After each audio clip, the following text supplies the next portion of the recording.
সবাইকে আসসালামু আলাইকুম। আজকে আমরা যাত্রা শুরু করেছি পার্কি সি বিচের উদ্দেশ্যে। পার্কি সি বিচ হচ্ছে চট্টগ্রামে অবস্থিত। পতেঙ্গা সি বিচের খুবই কাছে একটা অসাধারণ সি বিচ হচ্ছে পার্কি সি বিচ। এখানে পতেঙ্গা সংলগ্ন 15 নম্বর যেটি পার হয়ে সহজেই রিক্সা অথবা অটোরিক্সা বা সিএনজি দিয়ে আসা যায়। এখানে যাতায়াত একটু কঠিন, তবে কর্ণফুলী টানেল কমপ্লিট হলে হয়তো যাতায়াত একটু সুন্দর হবে আর একটু সহজ হবে। আমরা এখন কর্ণফুলী টানেলের নিচ দিয়ে যাচ্ছি, আশা করি অতি শীঘ্রই এটা কমপ্লিট হয়ে যাবে। এখানকার রাস্তাগুলি খুবই সুন্দর এবং রাস্তার আশেপাশে পরিবেশ খুবই সুন্দর, গাছগাছালি, পশু পাখি এবং খুবই অল্প মানুষ, আমরা যেটা খেয়াল করলাম এদিক দিয়ে যেতে যেতে। তবে খুবই এনজয়েবল একটা রাস্তা। বড় গাড়ি নিয়ে আসলে একটু বেগ পেতে হতে পারে, তবে বাইক বা ছোটো খাটো কোনো গাড়ি হলে অনায়াসে অনেক সুন্দর একটা ট্রিপ দেওয়া সম্ভব। সামনে যাচ্ছি, আমরা আস্তে আস্তে দেখবো আরও কি কি দেখা যায় পার্কি সি বিচ যেতে যেতে।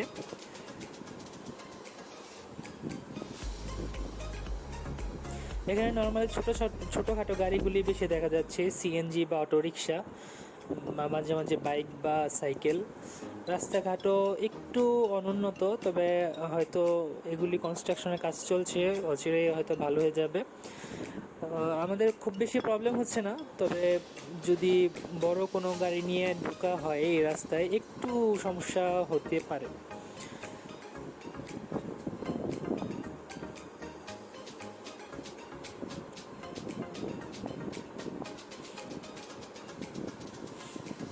এখানকার গাছগাছালিগুলি খুবই সুন্দর, বিভিন্ন ধরনের গাছরা দেখতে পাচ্ছি এবং রাস্তার পাশে ঝাউ গাছ প্রায় দেখা যাচ্ছে বিভিন্ন জায়গায়। নর্মালি সি বিচ ছাড়া দেখা যায় না, কিন্তু এখানে অনেক দূর থেকে আমরা ঝাউ গাছ লক্ষ্য করতে পারতেছি। মাঝে মাঝে পুকুর দেখা যাচ্ছে, বিভিন্ন মাছ চাষের যোগ্য। এই নৌকাগুলি খুবই সুন্দর, সাম্পান নৌকার মতো।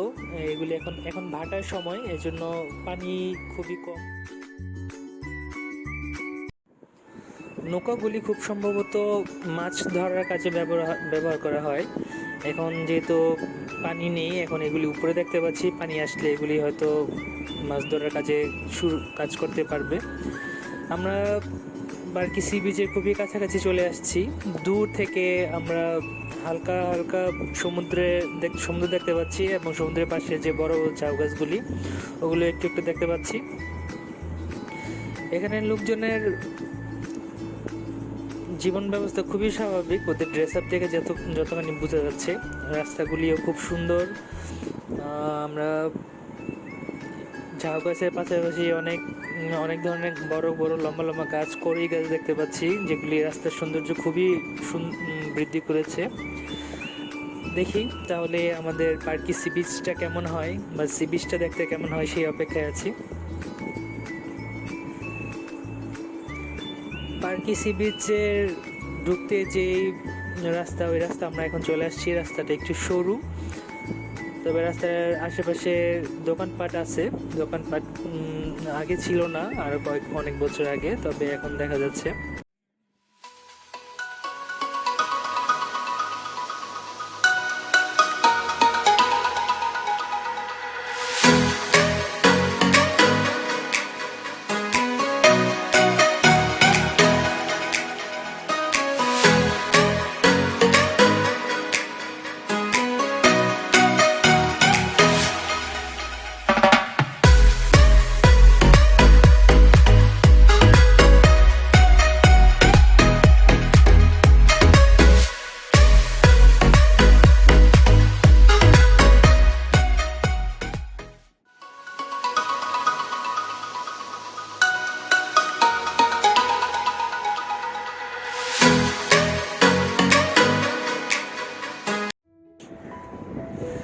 চলে আসলাম পার্কি সি বিচে। পার্কি সি বিচে সবচেয়ে সুন্দর যে ব্যাপারটা আমার কাছে মনে হয়েছে এখানকার ঝাউ গাছগুলি কক্সবাজারের মতো এত বুড়া না, পাতাগুলিও বেশ কালারফুল। আর সবচেয়ে বড় আকর্ষণ পার্কি সি বিচে সেটা হচ্ছে এই যে দূরে দেখা যাচ্ছে শিপটা, ওটা একগ্রাউন্ড হয়ে এখানে চলে এসেছে। আমরা ওখানে যাবো আস্তে আস্তে, অনেক দূরে শিপটা, আস্তে আস্তে হেঁটে যেতে অনেকক্ষণ সময় লাগবে। বিকাল হয়ে গেছে, আর একটু আগে আসতে পারলে মনে হয় আরো ভালো হতো, লাইটিং অনেক ভালো পেতাম। সমুদ্রের বাতাস প্রচুর, পারলে উড়াই নিয়ে যায়, এই টাইপের ব্যাপারটা খুবই এনজয়েবল। ওকে, তাহলে আমরা ওইদিকে যাই, দেখা যাক। এখানে অনেক ঝাউ গাছ দেখতে পাচ্ছি আমরা, মৃত অবস্থায় আর কি। তো ওগুলি খুব সম্ভবত ঝড়ে পড়ে গিয়েছে, আমার যেটা ধারণা। কিছুদিন আগে তো কক্সবাজার এবং সমুদ্রবর্তী এলাকায় অনেক বড় ঝড় হলো, খুব সম্ভবত ওদের ওই ঝড়ের কারণে এগুলি ভেঙে পড়ছে। আর সমুদ্রে গর্জন আছে ভালো। আমি আরো 4-5 বছর আগে পার্কি সি বিচে প্রথম আসছিলাম, তখন মানে পার্কি সি বিচটা এত মানে গর্জিয়াস ছিল না আর কি। এখানে যেমন এখন কক্সবাজারের মতো হয়ে যাচ্ছে দিন, মানুষজন দেখা যাচ্ছে প্রচুর, দোকানপাটও বসে গেছে। তারপর টুকটাক যেসব জিনিসপত্র মানুষ কক্সবাজারে কিনে ওগুলিও টুকটাক দেখতে পাচ্ছি। সব মিলে মানে দিন দিন এইটা আস্তে আস্তে ভালো দিকে যাচ্ছে, এই ব্যাপারটা খুবই ভালো। কক্সবাজারের সাথে যদি তুলনা করি, অ্যাকচুয়ালি কক্সবাজারের সাথে তো আসলে কোনো জিনিসের তুলনা হওয়ার কথা না, কারণ ওইটা লংগেস্ট সি বিচ এবং মানে ওভারঅল বেস্ট বাংলাদেশে, এক্সেপ্ট সেন্ট মার্টিন। তবে এই সি বিচটার মধ্যে যেই আমরা যে বালু দেখতে পাচ্ছি ওগুলি খুবই শক্ত। আর কক্সবাজার গুলো তো অনেক নরম থাকে, ফুটবল খেলতে অনেক কষ্ট হয়। তবে এখানে ফুটবল খেলার জন্য খুবই জোস একটা জায়গা। অনেককে দেখতে পাচ্ছি ফুটবল খেলতেছে, ফুটবল, তারপর সব জায়গায় সবাই ঘোরাঘুরি করতেছে। অনেক বাইক আছে এখানে, একটু পর পর বাইক দেখা যায়। ওরা খুব সম্ভবত রেন্টে বাইক দেয়, যারা বাইক চালাতে ইন্টারেস্টেড তারা এখানে রেন্টে বাইক নিয়ে তারপর বাইক চালাতে পারবে। আর ক্যামেরাম্যান আছে প্রচুর, অ্যাজ ইউজুয়াল। ক্যামেরাম্যানরা একটু পর পর এসে রিকোয়েস্ট করে ছবি তোলার জন্য। ওভারঅল আমরা মানে একটা কি বলবো, কক্সবাজারে ছোট ভাই বলা যায় আমার যেটা মনে হয়। যারা এখানকার বাসিন্দা ওরা আসলে কত লাকি, কারণ বিকেলবেলা যে এরকম একটা বাতাসের মধ্যে 1 ঘন্টা সময় কাটানো যায়, তাহলে আমার মনে হয় না সারাদিনে কোনো ক্লান্তি থাকবে। প্রচুর বাতাস আর অনেক ঠান্ডা বাতাস। আজকে আকাশটা হালকা মেঘলা, পুরোপুরি মেঘলা না। আমরা খুব সম্ভবত আরো 1 ঘন্টা আগে যদি আসতে পারতাম তাহলে আরেকটু ভালো লাইটিং হতে পেতাম। আমরা অলমোস্ট শিপের কাছাকাছি চলে আসছি। দূরে কিছু মানুষ দেখা যাচ্ছে শিপের কাছাকাছি, ওরা ফটোশুট করতেছে ওখানে, স্বাভাবিক। শিপটা ঝড়ের কবলে পড়ে এখানে চলে আসছে। ঝড়ের সময় এখানে চলে আসছে, কিন্তু যখন ঝড় শেষ, পানি চলে গেছে, তখন এই শিপটা যেতে পারে নাই। জাস্ট লাইক বিভিন্ন সামুদ্রিক মাছ যেমন ডলফিন মাছ বা তিমি মাছ মাঝে মাঝে সমুদ্রে পাড়ে চলে আসে, পরে ভাটার সময় পানি চলে যায় কিন্তু আর যেতে পারে না, ওইটার মতোই। শুধু এটা আসছে হচ্ছে ঝড়ে আর কি, ওগুলি তো জোয়ার ভাটার মাধ্যমে আসে। যাই হোক, এত বড় ক্রিয়েচার পরে আর এটা যেতে পারে নাই। তো এটা বাংলাদেশি একটা শিপ, শিপটার নাম হচ্ছে ক্রিস্টাল গোল্ড।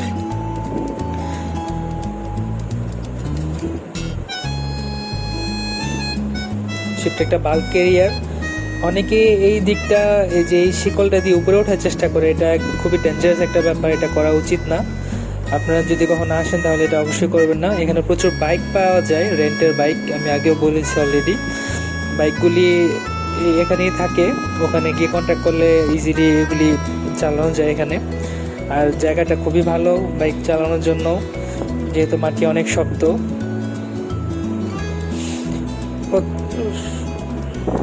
একদম শেষ থেকে শুরু পর্যন্ত একই ফ্রেমে দেখানো খুব কঠিন।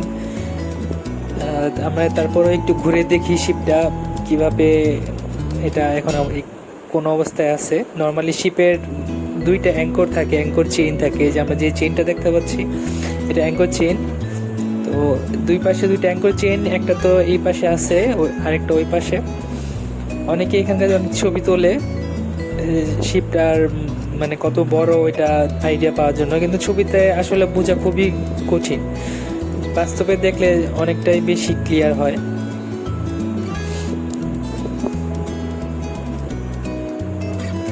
শিপটার আশেপাশে অনেক দর্শনার্থী থাকে।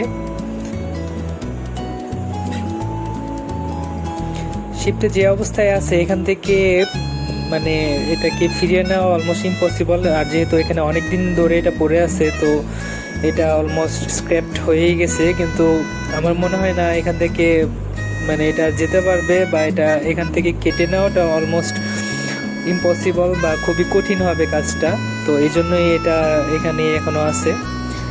আমরা ডান সাইডে একটা এবং বাম সাইডে দুইটা অ্যাঙ্কর চেন থাকে, একটা চেন নিচে পড়ে আছে, এখানে কিছু লোক বসেও আছে। আর এই দিকটায় একটু কাদামাটি টাইপ, এখানে হাঁটা একটু কঠিন হচ্ছে। তারপর আমরা এই সাইড থেকে একটু দেখবো শিপটা নিচ থেকে উপর পর্যন্ত। একদম এক্সাক্ট আইডিয়া পাওয়া না গেলেও বোঝা যাবে আশা করি যে শিপটার মানে হাইট কতখানি হতে পারে। যদিও এটা সামনের দিক, পিছনের দিকে অ্যাকোমোডেশন থাকে শিপের, ওই অ্যাকোমোডেশন আরও উঁচু হয়, যেহেতু এটা বাল্ক এরিয়া সামনের দিকে এটা কম। আর এখানে আমরা দেখতে পাচ্ছি পানি পড়তেছে, এই পানিটা খুব সম্ভবত বৃষ্টির পানি জমে, তারপর এটা যেহেতু অলরেডি শিপটা অনেক দিক দিয়ে নষ্ট হয়ে গেছে, তো উপর থেকে পানিটা নিচে গড়িয়ে পড়তেছে। হ্যাঁ, সব মিলিয়ে আমাদের একটা ফ্রি শিপ ভিজিটিং হয়ে যায়, যদিও শিপটা ভালো না, কিন্তু সবার একটা দেখার সুযোগ হয়ে গেছে। নর্মালি বড় বড় শিপ তো আর ঢুকতে পারে না, তো এটা মানে আনফর্চুনেটলি হলেও এখানে চলে আসাতে অনেক মানুষ মানে শিপের সম্পর্কে একটা ভালো আইডিয়া পেয়েছে। যাই হোক, অনেক ভালো লাগলো এখানে এসে, এবং ওয়েদারটাও খুব ভালো, বাতাস এবং পরিবেশ, মানুষজন সব মিলিয়ে খুবই এনজয় করলাম। আশা করি আপনারা ভিডিওটা এনজয় করেছেন। Thank you.